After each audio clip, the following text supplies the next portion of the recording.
All right, welcome everyone. We're Semblance of Sanity. I'm Caleb. I'm Jacob. And we're here for Saiki K, Season 3, Episode 2.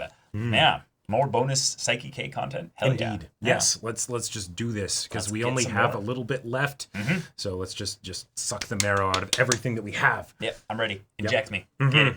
We want it. Yes, I now. particularly want some more Nendo shenanigans. Nendo has been on point.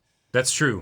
Last Yes. episode was... I mean, yeah. he's usually on point. You know, that's just how he is. I mean, yes, but I would like that, like all of that. Exactly. Yeah. So y'all, without further ado, let's get into this. All right, everyone. Now be sure to go check out the reaction portion of the video in the description below. Then come back here for the discussion. Judgment lights up.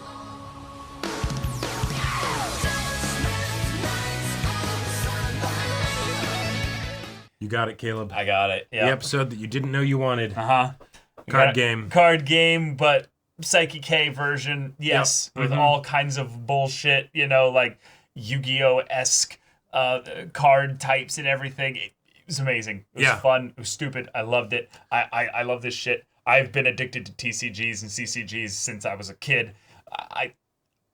So this spoke to me on a spiritual level. But having a Saiki K episode focused on a lot of like fourth wall breaking things that are like, you know, things in our world, things in the world of manga. Yeah, it was kind of fun. Having it all localized kept it kind of nice and consistent there. And it does make sense that in, you know, a final mini season like this is, that we would get things like this, because it's like, it's bonus content. It's bonus content. Yeah, What's exactly. all the stuff that, you know, we could do in something like Saiki that we haven't done yet? Where we're not really focusing too much on the story. We're just really giving us a little bit of time to have these characters get a little bit more time in the sun, having just goofy shenanigans and shit go down. Sure.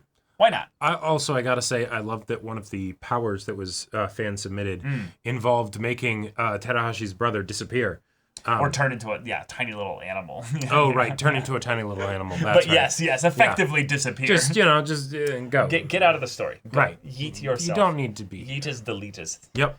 Yes. I very much like that as well. Having characters, having people who read the manga submit basically their own equivalent, like little goofy power ideas and having them actually played out and animated feels like a really sweet love letter to the fans of Saiki K over the years. That it's like, not only did you get to have this actually be put in, it might have been in the manga, but it also might have been a thing where it's the, no, this might not have been in the manga. Sure. Because if it was submitted, you know, it's the kind of thing where it would actually be pretty hard to draw all of them and actually give individual space, because you'd have to have a panel just for the text of what the power is. Or like at the end of it, have like a list of all the powers that were chosen to be drawn in. Or like something in like the sidebar or something of like, you know, power number, you know, what's it or other.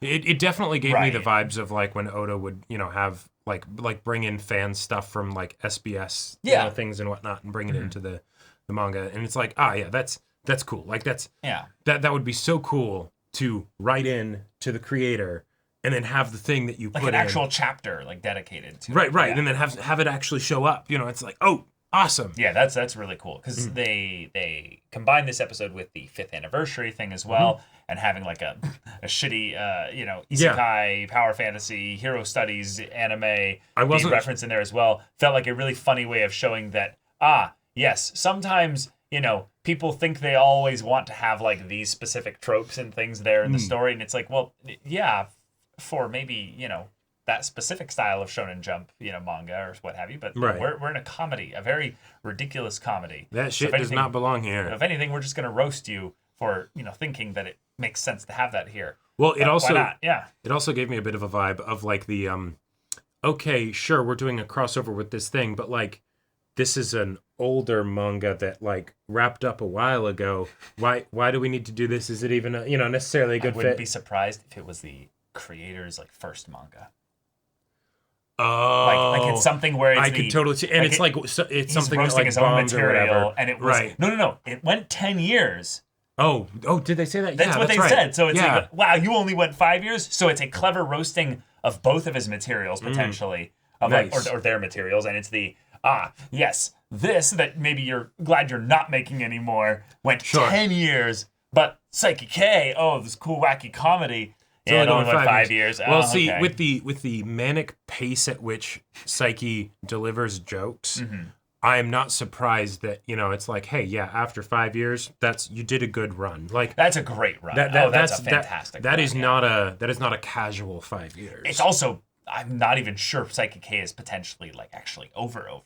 It Oh, could yeah? be a thing where it's still going. You know, I don't that's know fair. actually the That's state fair. of the manga. Right, 'Cause just all I because kn- there's no more anime doesn't mean that there's no more manga. Well, Yeah. all I know basically is that the manga is relatively new because of a lot of the jokes and stuff.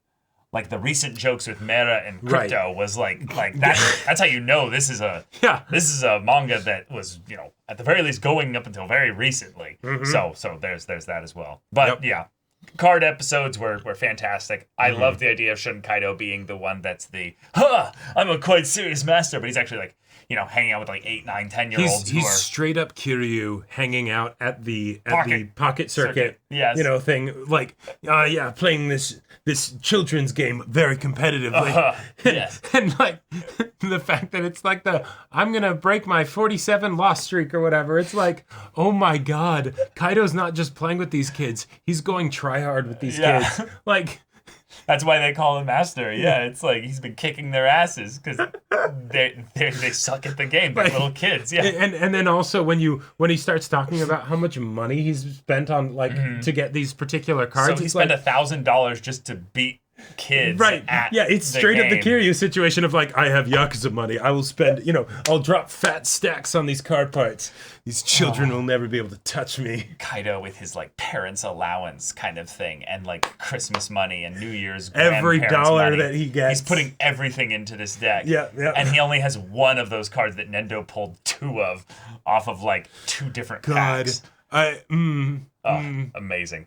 Love it. I felt that pain. Yeah, I felt that pain as well. I used to collect baseball cards. I used to collect like all kinds of cards and stuff like that. But my favorite, like haunting memory of that kind of era was when I would hang out with friends and stuff, and you'd have the pack opening like day where everyone gets their packs together, and you're like, all right, you didn't open them alone, right? Because it's fun to watch your friends open packs and stuff. absolutely. And so when we would open them, there'd be that like tremendous jealousy where you're opening the same pack as your friend and they get like this super got a rare foil, you know, something or other, and then you're like, okay, I got like, you know, 3 more basic packs, and packs are expensive. They're a scam. Like they absolutely are. You'd end up spending so much money to get like 8 cards, and you're guaranteed like one like slightly uncommon to like semi-rare card or what have you. But it's like, See, no, you get shit. The thing that I remembered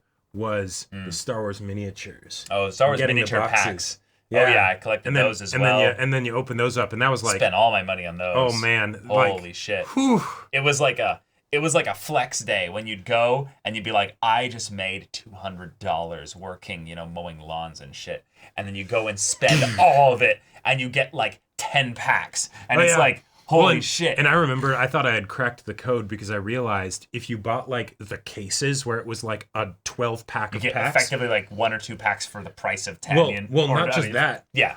You were price of 10, guaranteed to get like basically every A mini legendary or because something. Yeah. because it was like if you want to get like this new set, you buy the case, and then there you go. You have mostly everything. Right. You know, and so I was like, haha, yeah, there we go.